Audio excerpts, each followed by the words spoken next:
दोस्तों, आज हम बात करने वाले हैं कि आपको बार काउंसिल ऑफ उत्तर प्रदेश के अंतर्गत एज एन एडवोकेट किस तरीके से इनरोलमेंट कराना है। तो सबसे पहले आपको बार काउंसिल की ऑफिशियल वेबसाइट पर जाना है और उसमें एडवोकेट रजिस्ट्रेशन फॉर्म को डाउनलोड कर लेना है। ये फॉर्म कुछ इस प्रकार से आपके सामने एक पीडीएफ के रूप में निकल कर आएगा, जिसके प्रिंट आउट आपको निकाल लेने हैं। इस फॉर्म को किस तरीके से फिल करना है, मैं सारी की सारी इन्फॉर्मेशन आपको इस वीडियो के माध्यम से प्रोवाइड कराऊंगा। दोस्तों, ये रहा आपके सामने बार काउंसिल ऑफ उत्तर प्रदेश का फॉर्म, जिसको हिंदी में राज्य विधिक परिषद के नाम से जानते हैं, और यह इसका पेज नंबर 1 है। इस फॉर्म को किस तरीके से फिल करना है विद डिटेल मैं आपको समझाऊंगा। जैसे इस पेज नंबर 1 में सबसे पहले आपको ये जो कॉर्नर में आपको दिखाई दे रहा है, यहाँ पर आपको क्या करना है, अपना पासपोर्ट साइज का फोटो पेस्ट करना है। और फोटो पेस्ट करने से पहले आपको यहाँ पर जो भी इंफॉर्मेशन प्रोवाइड कराई गई है उसके बारे में देख लेते हैं। जैसे आपका ये फोटो होना चाहिए पासपोर्ट साइज का, यानी कि कुछ इस टाइप का आपका फोटो होना चाहिए। ये जो फोटो है ये कलर फोटो होना चाहिए, यानी कि ब्लैक एंड व्हाइट फोटो इसमें नहीं चलेगा। तीसरी बात, ये जो फोटो होना चाहिए कोर्ट में होना चाहिए, यानी कि जो वेल मेंटेन ड्रेस होती है एडवोकेसी की, वो आपको पहनकर इसको फोटो को क्लिक कराना है। देन उसके बाद आपको ये फोटो पेस्ट कर देना है, और पेस्ट करने के बाद में आपको किसी भी बार काउंसिल के मेंबर से इसको क्या कराना है, अटेस्ट कराना है। अगर बार काउंसिल का मेंबर कोई नहीं है तो आप इसको फर्स्ट क्लास मजिस्ट्रेट से भी अटेस्ट करा सकते हो। ठीक है, तो जैसे मैंने ये यहाँ पर फोटो पेस्ट कर दिया, और पेस्ट करने के बाद में वो लिखेंगे यहाँ पर फोटो अटेस्टेड, अपना नेम लिखेंगे और अपना एक स्टैंप यहाँ पर लगा देंगे। ये फोटो क्या हो जाएगा, अटेस्ट हो जाएगा। फिर आपको नीचे की साइड में जो ये बॉक्स है इसमें लिखना है, आपको अपना नाम लिखना है। यहाँ पर जैसे आपको यहाँ पर नाम लिखना है, जैसे हम यहाँ पर नाम लिख देते हैं जीएस एरा। फिर आपको अपनी माता का नाम लिखना है, यहाँ पर क्या आ जाएगा, मदर नेम, यहाँ पर फादर नेम आ जाएगा। और जो भी आपका जनपद होगा, यानी कि जिस भी डिस्ट्रिक्ट से आप बिलोंग करते होगे, तो आपको यहाँ पर वो नाम लिख देना है। ठीक है, तो ये पेज नंबर 1 हो जाता है कंप्लीट। इसके बाद पेज नंबर 2 पर चलते हैं। पेज नंबर 2 आपके कैरेक्टर सर्टिफिकेट से रिलेटेड है। ये जो कैरेक्टर सर्टिफिकेट वाला फॉर्म है ये आपको फिल नहीं करना है, ये फिल करना पड़ेगा जिस भी व्यक्ति से आप अटेस्ट करवाओगे। ध्यान से सुन लेना, ये कैरेक्टर सर्टिफिकेट का फॉर्म आपको फिल नहीं करना, ये उसे फिल करना पड़ेगा जिससे आप इसको अटेस्ट करवाओगे। अब आप इसको अटेस्ट किससे करवा सकते हो, तो या तो वो होना चाहिए honourable member of bar council, यानी कि बार काउंसिल का कोई ऑनरेबल मेंबर होना चाहिए, आप उससे अटेस्ट करवा सकते हो। या फिर कोई ऐसा एडवोकेट होना चाहिए जिसका रजिस्ट्रेशन 10 साल से ज़्यादा हो चुका हो, यानी कि जिसका जो बार काउंसिल ऑफ उत्तर प्रदेश है उसके अंतर्गत 10 साल से ज़्यादा एक्सपीरियंस वाला कोई अगर एडवोकेट है, आप उससे भी इसको क्या करा सकते हो, अटेस्ट करवा सकते हो। अब जो व्यक्ति अटेस्ट करेगा इस फॉर्म को, वो इसको फिल करेगा। यहाँ पर आपका नेम लिखेगा, यहाँ पर आप जिसके भी पुत्र पुत्री या पत्नी होगे उसका नाम लिखा जाएगा यहाँ पर, और यहाँ पर उस तारीख को मेंशन किया जाएगा जिस तारीख को ये फॉर्म अटेस्ट किया जाएगा। यहाँ पर अपना हस्ताक्षर करेंगे वे व्यक्ति, जो भी, या तो वो ऑनरेबल मेंबर होगा या फिर कोई एडवोकेट होंगे।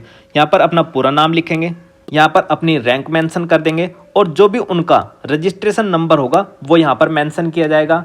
उसके बाद अपना पूरा पता यहाँ पर लिखेंगे, कौन, जो भी व्यक्ति इसको अटेस्ट करेगा। नेक्स्ट इसमें आपको इस फॉर्म में कुछ और फिल नहीं कराना है, ये कार्यालय से भरा जाएगा, सब चीज़ें कार्यालय की हैं। अब हम पहुंच जाते हैं पेज नंबर 3 पर। अब बात करते हैं पेज नंबर 3 की।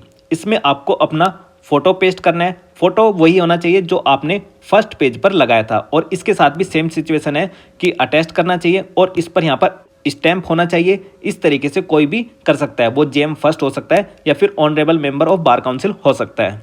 ठीक है, ये बॉक्स आपको छोड़ देना है क्योंकि ये ऑफिस के द्वारा भरा जाएगा। आपको सिर्फ फिल करना है यहाँ पर अपना नाम, अपने पिताजी का नाम, अगर आप किसी की वाइफ हैं तो आप अपने हस्बैंड का नाम भी मेंशन कर सकते हो। आपको यहाँ पर अपनी डेट, मंथ और ईयर, यानी कि डेट ऑफ बर्थ जो आपकी होगी वो यहाँ पर फिल करनी है। फिर आपका जेंडर क्या है, आप मेल फीमेल कुछ भी हो सकते हो, ये फिल करना है। मैरिटल स्टेटस आपको क्लैरिफाई करना है कि आप मैरिड हो या फिर अनमैरिड हो, आप किस कैटेगरी से बिलोंग करते हो वो यहाँ पर मेंशन कर देना है। और जो भी आपका रेजिडेंट है, यानी कि जो भी स्टेट है, जिस स्टेट से आप बिलोंग करते हो वो यहाँ पर मेंशन करना है। जैसे मैं उत्तर प्रदेश से बिलोंग करता हूँ तो मैंने यहाँ पर उत्तर प्रदेश का नाम लिखा। फिर मैंने अपना यहाँ पर परमानेंट एड्रेस लिखा, उसके बाद मोबाइल नंबर और यहाँ पर अपना पिन लिख दिया। और सेम ऐसे ही मेरा परमानेंट और लोकल एड्रेस सेम था तो मैंने वही यहाँ पर सेम ऐसे ही रिपीट कर दिया। यहाँ पर मोबाइल नंबर वही लिखना जो आपका पर्सनल नंबर होगा, ठीक है। कोई ऐसे ही मोबाइल नंबर मत डाल देना, बताऊंगा इसका बेनिफिट क्या रहेगा बाद में। और फिर आपको यहाँ पर क्या डालना है, पिन डाल देना है। फिर नेक्स्ट इसमें डिस्कस करते हैं कि आप जहाँ पर प्रैक्टिस करना चाहते हो वो यहाँ पर लिख देना है। सबऑर्डिनेट कोड्स लिख देना है, जैसे कि मैं सहारनपुर से हूँ तो सहारनपुर में ही यहाँ पर मैंने क्या लिख दिया, अपना सबऑर्डिनेट कोड्स का नाम लिख दिया और तहसील अपनी लिख दी यहाँ पर, ठीक है। नेक्स्ट हम डिस्कस करते हैं पॉइंट नंबर 12 और पेज नंबर 4। जो भी एजुकेशनल क्वालिफिकेशंस हैं आपको वो सारी की सारी फिल करनी है। जैसे आपने हाई स्कूल किस बोर्ड से किया, किस इंस्टीट्यूट यानी कि कॉलेज का नेम लिखना है, एकेडमिक सेशन क्या था, किस साल में आपने उसको पास किया, आपने जो 10वीं की पढ़ाई की वो रेगुलर की या फिर प्राइवेट की। Next duration of completion of exam, यानी कि आपने जो 10वीं की पढ़ाई की है वो 1 साल में ही पास कर ली या फिर आप फेल हो गए थे या फिर कुछ और रीजंस थे, आपने ज़्यादा समय में पास की, जैसे कि 10वीं की पढ़ाई 1 साल में ही पास कर ली, ठीक है। आपने उसमें कितने परसेंटेज मार्क्स प्राप्त किए वो यहाँ पर मेंशन करना है। ऐसे ही इंटर यानी कि 12th के बारे में आपको मेंशन कर देना है सारी की सारी चीज़ें। और ऐसे ही जो BA BSc BCom आपने कुछ भी की होगी या फिर कोई अन्य डिग्री की है उसके बारे में मेंशन कर देना है। नेक्स्ट आपको जो सबसे इंपॉर्टेंट है बात वो ध्यान रखनी है कि LLB की पढ़ाई आपने जिस भी यूनिवर्सिटी से की वो यहाँ पर लिखनी है। आपको अपने कॉलेज का नाम लिखना है, अपना सेशन लिखना है कि किस साल से किस साल के बीच में हुई, पासिंग ईयर रेगुलर और प्राइवेट वो भी मेंशन करना है। LLB की पढ़ाई है आपने वो कितने सालों में पास की, यानी कि जो 6 सेमेस्टर होते हैं LLB में, BA LLB में 10 होते हैं, वो 5 साल की होती है। तो आपने जो LLB के अंतर्गत 6 सेमेस्टर हैं वो 3 साल में ही पास कर लिए या फिर इससे ज़्यादा में पास किए, वो सारे के सारे यहाँ पर लिखना है। और उसमें आपने कितना परसेंटेज प्राप्त किया है वो भी इसमें मैंसन करना है। नेक्स्ट इसमें ई में लिखा हुआ है एनी अदर, यानी कि अगर आपने इससे अलग भी कोई डिग्री की है तो वो भी आप यहाँ पर मैंसन कर सकते हो। नेक्स्ट इसके बाद में आपको अपना यहाँ पर इसके नीचे क्या कर देना है, सिग्नेचर कर देना है यहाँ पर, यानी कि लिखा है सिग्नेचर ऑफ कैंडिडेट। 13 नंबर के कॉलम में आपको लिखना है कि अगर आपको कोई बिजनेस है, आप ट्रेडिंग करते हो कहीं या फिर आप कोई सर्विस करते हो तो आपको यहाँ पर लिखना है। अगर आप कोई बिजनेस ट्रेड या सर्विस में इन्वॉल्व हो तो यस कर देना है, अगर आप नहीं हो तो आपको नो कर देना है, ठीक है। ये आपको अपने हिसाब से देख लेना है कि अगर आप कहीं बिजनेस ट्रेड या सर्विस में इन्वॉल्व हो तो उसके हिसाब से यहाँ पर मेंशन करना है। फिर कोई अलग है जैसे कि ऑक्यूपेशन आपकी क्या है, सर्विस बिजनेस या ट्रेड में, ये सारी चीज़ें यहाँ पर लिख देनी है और अपने सिग्नेचर कर देना है। नेम फुल तरीके से लिख देना है, अपना डेट और प्लेस सारी चीज़ें इसमें मेंशन कर देनी है। इसके बाद ये जो कॉलम है ये ऑफिस पर्पज के लिए है, ये भी छोड़ देना है। चलते हैं नेक्स्ट पेज पर। नेक्स्ट आपको देखनी है घोषणा, यानी कि जो डिक्लेरेशन है वो पेज नंबर 5 पर आपको देखने को मिलेगा। और यहाँ पर आपको क्या करना है, मैं यानी कि आपको अपना नाम लिखना है। आप जिसके भी पुत्र हो, पुत्री हो या पत्नी हो, आपको उसका नाम यहाँ पर लिखना है। और इसमें लिखा है जैसे कि आप सपोज करो, जैसे आप क्या हो, मेल हो यानी कि पुरुष हो, तो आप जैसे ही पहली लाइन देखोगे तो पहली लाइन में लिखा मिलेगा मैं 21 वर्ष की आयु पूरी कर चुका हूं और कर चुकी हूं।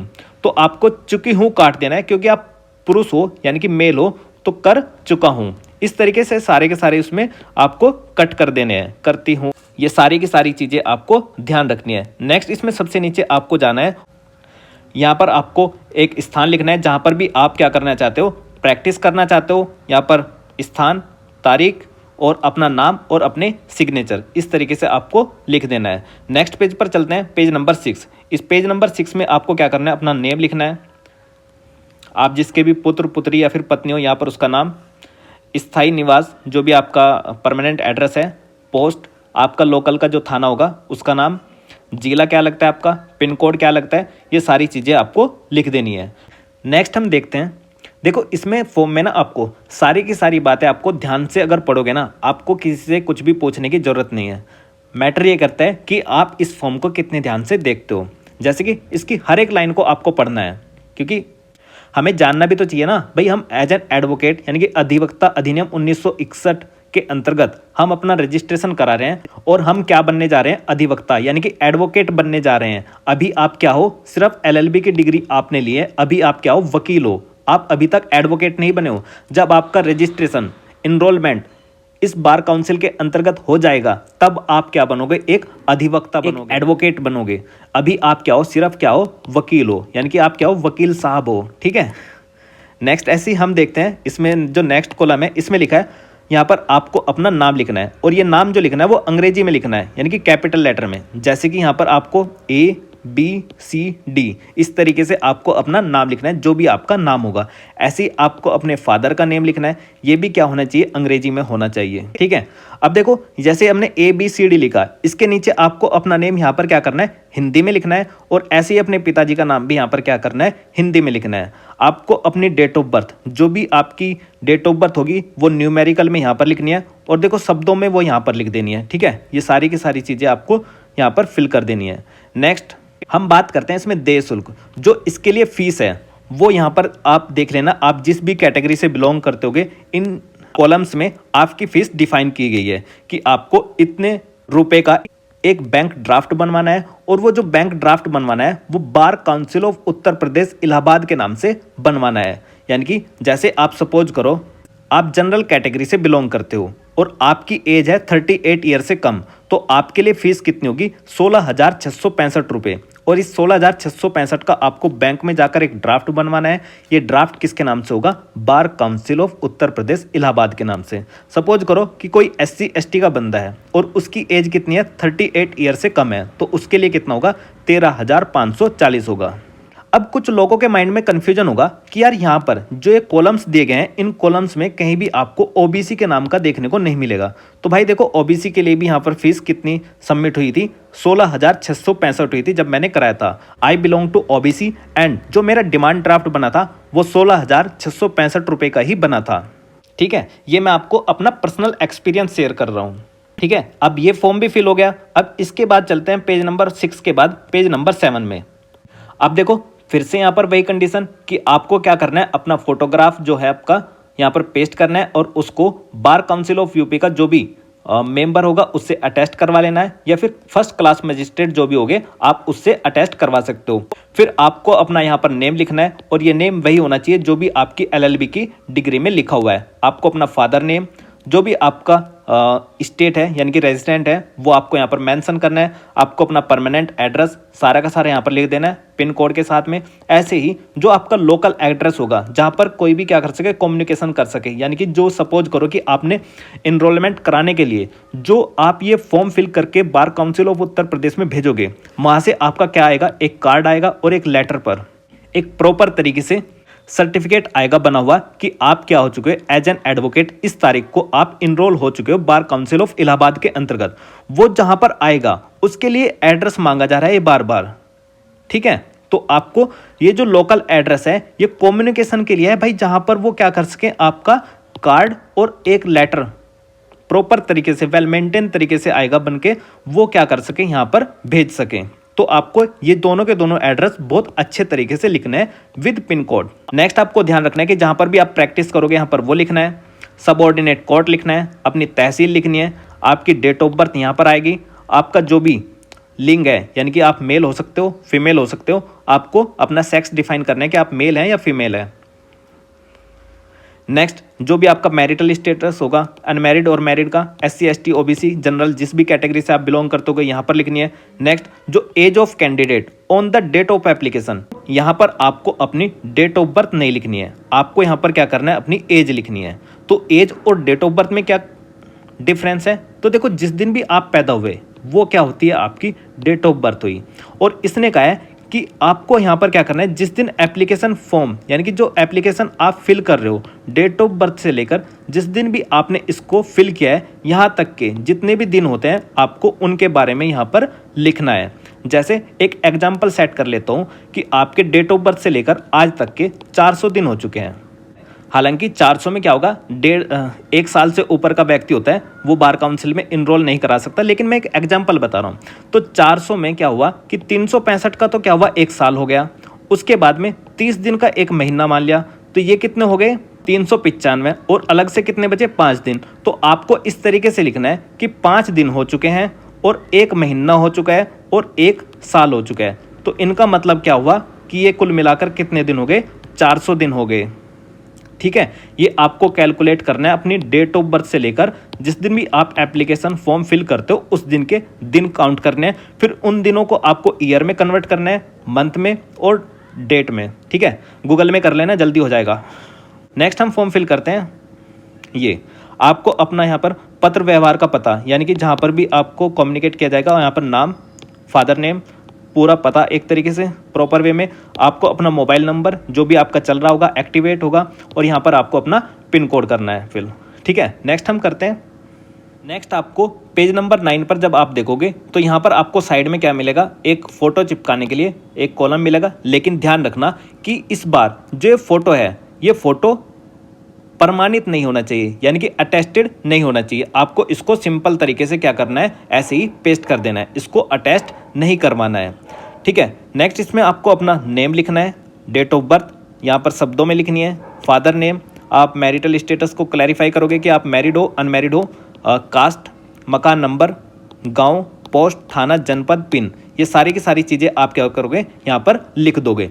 और ये सारी की सारी चीज़ें देखो एक्यूरेट होनी चाहिए। ये क्या है, एडवोकाटी इन्फॉर्मेशन फॉर्म है, यानी कि जो आपका कार्ड बनकर आएगा ना, उस पर ये सारी चीज़ें सही तरीके से तभी लिखी आएंगी जब आप इसको सही तरीके से फिल करोगे। और ऐसे ही इसीलिए इन्होंने क्या करा है, इसको हिंदी और इंग्लिश दोनों ही लैंग्वेज में दिया है। जो भी आपसे ऊपर हिंदी में फिल कराया जाएगा वही नीचे इंग्लिश में फिल कराया जाएगा। देखो यहाँ पर भी लिखा है पेस्ट ए पासपोर्ट साइज फोटोग्राफ, यानी कि पासपोर्ट साइज फोटो करना है, विच वुड नॉट अटेस्टेड। ये वाला जो यहाँ पर फोटो होगा ना, ये दोनों के दोनों फोटो अटेस्ट नहीं होंगे। ठीक है, ये सारे के सारे आपको ऐसे ही फिल कर देना है। फिर ये ऑफिस यूज के लिए, ये आपको फिल नहीं करना है। नेक्स्ट हम डिस्कस करते हैं ये। तो ये था देखो बार काउंसिल का फॉर्म, हमने सारा का सारा फॉर्म फिल करके देख लिया है अच्छे तरीके से। एक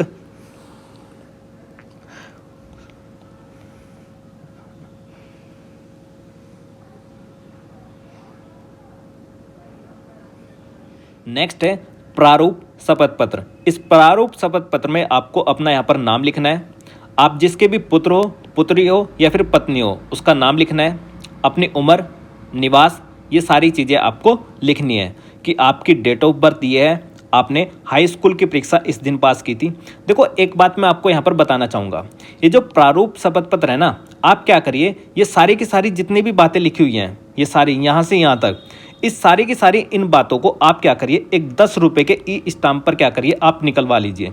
क्योंकि जब आप इसका जो आवेदन पत्र भरने हेतु जो निर्देश यानी कि इंस्ट्रक्शंस इन्होंने दिए हुए हैं, तो जब आप इसमें 8वें नंबर का पॉइंट देखोगे तो उसमें लिखा है कि नोटरी द्वारा प्रमाणित शपथ पत्र, यानी कि ये जो शपथ पत्र है ये नोटरी द्वारा प्रमाणित होना चाहिए। और कितने रुपए के मुद्रण पत्र पर होना चाहिए, तो उसकी कीमत होनी चाहिए 10 रुपये की। ठीक है, तो शपथ पत्र का प्रारूप इस पृष्ठ के दूसरी ओर अंकित है। दूसरी ओर अंकित है मतलब कि जो पहले ये वाला इस साइड में लिखा हुआ है, ये सारी की सारी आपको चीज़ें क्या करनी है, एक 10 रुपये के मुद्रण पत्र पर आपको क्या करवा लेनी है, एक टाइपिस्ट से सारी बातें टाइप करवा लेनी है और आपको उसमें सारी बातें फिल कर देनी है। जैसे कि आपने हाई स्कूल कब की, इंटरमीडिएट कब की, आपने ग्रेजुएशन की डिग्री कब की, आपने जो लॉ ग्रेजुएशन की डिग्री है वो कब की, ये सारी बातें आपको यहाँ पर फिल कर देनी है। और यहाँ पर लिख देना है कि यह कि शपथ पत्र में उपयुक्त पैराग्राफ 1 से लेकर पैराग्राफ 15 तक, क्योंकि यहाँ पर क्या है 15 तक की तो इन्फॉर्मेशन आपने प्रोवाइड कराई है इसमें, ये सारी की सारी मेरे व्यक्तिगत ज्ञान और विश्राम में सत्य है। फिर आपको यहाँ पर तारीख, स्थान, ये सारे के सारे लिख देना है। और शपथकर्ता पर आपको क्या करना है, अपने सिग्नेचर करने हैं और आपको यहाँ पर एक स्टैंप लगवा लेना है जिस भी एडवोकेट से आप क्या करवाओगे, अपना अटेस्टेड करवाओगे। ठीक है, ये सारी बातें क्या करनी है, आपको ध्यानपूर्वक फिल करनी है। फिर नेक्स्ट पॉइंट देखते हैं, वो है 13 नंबर का। इस 13 नंबर के पॉइंट में बताया गया है कि उत्तर प्रदेश सरकार द्वारा लगाया गया 500 रुपये का सामान्य मुद्रांक पत्र, आपको एक जनरल स्टैंप पेपर लेना है 500 रुपये का, जो प्रार्थी के नाम से खरीदे। आपको क्या करना है, अपने नाम से खरीदना है। इसका जो डिस्क्रिप्शन ऑफ डॉक्यूमेंट होगा वो आर्टिकल 17A के अंतर्गत होगा, यानी कि article 17A certificate of enrolment under section 22 of advocate act 1961, यानी कि मैं आपको सुविधा के लिए बता दूं, वहां पर जाकर बहुत बार नहीं निकलता है, तो आर्टिकल 17A में निकालना है। ठीक है, तो इतनी बातों का आपको ध्यान रखना है। फिर नेक्स्ट हम बात करते हैं, ये यहाँ पर ये मैं ऑलरेडी आपको बता चुका हूँ कि जो पेमेंट फीस है आपको किस तरीके से कितनी फिल करनी है, वो सारी की सारी बातें एक बैंक ड्राफ्ट के थ्रू आपको करनी है। और ये bank draft bar council of Uttar Pradesh Allahabad के नाम से बनेगा। आपकी जो भी कास्ट होगी आपको उसके हिसाब से क्या करना है, अपनी फीस पे कर देनी है। और ये पे का मतलब है कि बार काउंसिल ऑफ उत्तर प्रदेश इलाहाबाद के नाम से आपको बैंक ड्राफ्ट बनवा लेना है। ठीक है, अब देखो ये हमारा फॉर्म फिल हो गया। अब फॉर्म फिल करने के साथ में इसके साथ इस आवेदन पत्र के साथ में क्या क्या डॉक्यूमेंट्स लगेंगे, किन किन चीज़ों की ज़रूरत होगी, उनके बारे में भी देख लेते हैं। तो देखो, सबसे पहला है कि आवेदन का नाम हिंदी और इंग्लिश दोनों ही लैंग्वेज में होना चाहिए। ये हम फिल कर चुके हैं इस फॉर्म में। आप अपना आधार कार्ड दे सकते हो, फोटो युक्त निवास प्रमाण पत्र भी आप इसमें लगा सकते हो। अगर आप नहीं लगाते तो उपरोक्त के बिना, यानी कि जो ये आईडीज लिखे हैं इनके बिना पंजीकरण होना संभव नहीं होगा, यानी कि आपका जो रजिस्ट्रेशन होगा वो नहीं हो पाएगा अगर आप ऐसी कोई भी आइडेंटिटी वाली अपनी क्या आईडी नहीं लगाते हो। नेक्स्ट, जो कि सबसे इम्पोर्टेंट है, यानी कि इम्पोर्टेंट तो सारी हैं, अब आपको क्या लगाना है, हाई स्कूल की, इंटर की, स्नातक की और विधि स्नातक की, यानी कि 10वीं 12वीं ग्रेजुएशन और लो ग्रेजुएशन, जैसे कि आपने एलएलबी की होगी तो उसकी अंक पत्र यानी कि जो मार्कशीट है वो आपको लगानी है। और इसके सब प्रमाणित 2 सेट, यानी कि सब प्रमाणित का मतलब ये हो कि आपको खुद उस पर अटेस्ट करना है, यानी कि खुद के नीचे क्या करना है, साइन करने हैं और उसकी 2 फोटोकॉपी इसके साथ में लगानी है। नेक्स्ट, जो आपने विधि स्नातक की डिग्री प्राप्त करी है, अगर आपकी उसकी मार्कशीट यानी कि जो ओरिजिनल डिग्री होती है वो नहीं आ पाई, तो अगर आपकी ओरिजिनल डिग्री नहीं आ पाई है तो आप प्रोविजनल डिग्री से भी काम चला सकते हो। और प्रोविजनल डिग्री की क्या लगेगी, ओरिजिनल कॉपी लगेगी, यानी कि जो अंतःकालीन जिसको प्रोविजनल डिग्री बोलते हैं वो भी आप इसमें लगा सकते हो अगर आपकी ओरिजिनल डिग्री नहीं आई है। नेक्स्ट, आपको याद रखना है, अगर आप कहीं ऐसी नौकरी करते थे जहां से आपने रिटायरमेंट लिया हो यानी कि सेवानिवृत्त कर दिए गए हो, या फिर आपने खुद से उसको त्यागपत्र दे दिया हो यानी कि छोड़ दिया हो आपने, या फिर आपको वहां से निकाल दिया गया हो यानी कि डिस्चार्ज कर दिया गया हो, तो अगर आपने किसी ऐसे कारणों से नौकरी छोड़ी है तो उसका भी आपको क्या करना पड़ेगा, एफिडेविट लगाना पड़ेगा। और वो एफिडेविट भी क्या होना चाहिए, स्वयं प्रमाणित, यानी कि खुद में क्या होना चाहिए, सेल्फ अटेस्टेड होना चाहिए। नेक्स्ट, हम डिस्कस कर ही चुके हैं कि भाई ये 10 रुपये के ई स्टाम्प पेपर पर आपको क्या करना है, ये जो मैंने शपथ पत्र दिखाया है उसकी सारी बातें यहाँ पर टाइपिस्ट से टाइप करा लेनी है। और एक जो 500 रुपये का जो जनरल स्टैम्प पेपर लगेगा वो आपके नाम से खरीदा जाएगा, मतलब कि आपको अपने नाम से खरीदना है, जो भी व्यक्ति इसमें इनरोल कराना चाहेगा, ठीक है। नेक्स्ट, हमने बताया कि जहां पर भी नेक्स्ट 14 नंबर, इसमें 5 फोटो की आपकी रिक्वायरमेंट होगी और वो सारे के सारे मैं बता चुका हूं कि आपको कहां पर अटेस्ट कराने हैं और कहां पर अटेस्ट नहीं कराने हैं। अगर अटेस्ट कराने हैं तो प्रथम श्रेणी के मजिस्ट्रेट से करा सकते हो, या फिर जज से करा सकते हो किसी, या फिर बार काउंसिल का जो भी ऑनरेबल मेंबर होगा आप उससे भी अटेस्ट करा सकते हो। यानी कि 5 फोटो की आपकी क्या होगी, रिक्वायरमेंट होगी, जो कि मैं आपको बहुत अच्छे से बता चुका हूँ। नेक्स्ट, जो आपका चरित्र प्रमाण पत्र है यानी कि कैरेक्टर सर्टिफिकेट है वो आपको खुद फिल नहीं करना है, ये भी इसके बारे में भी मैं आपको बहुत अच्छे से बता चुका हूँ। तो सारी बातें लगभग हम जान चुके हैं। तो अगर आप इस फॉर्म को सावधानी पूर्वक सही डॉक्यूमेंट्स के साथ में इस तरीके से फॉर्म फिल कर देते हो तो आपका डेफिनेटली जो एडवोकेसी में रजिस्ट्रेशन नंबर आता है वो जल्द से जल्द आ जाएगा। लगभग अब कुछ लोगों के माइंड में होगा कि भाई कितने दिनों के अंदर आ जाएगा ये रजिस्ट्रेशन नंबर। तो भाई ये जिसकी जान पहचान होती है वो बहुत जल्दी भी अपना काम करा लेते हैं, और किसी की अगर जान पहचान नहीं है तो आपको क्या करना है, 90 दिन तक क्या करना है, वेट करना है। और 90 दिन के उपरांत आपका सर्टिफिकेट बनकर नहीं आता है, आपको क्या प्रोसीजर फॉलो करना है वो मैं आपको नेक्स्ट वीडियो में बताऊंगा। तो ये था इस वीडियो का एंड। आई होप आपको ये वीडियो पसंद आई होगी, और अगर आपको ये वीडियो पसंद आई है तो इस वीडियो को लाइक कीजिए और अपने दोस्तों को शेयर कीजिए, और इसी तरीके की लीगल इन्फॉर्मेशन के लिए इस चैनल को सब्सक्राइब कीजिए। तो मिलते हैं नेक्स्ट वीडियो में। Thank you for watching GS era.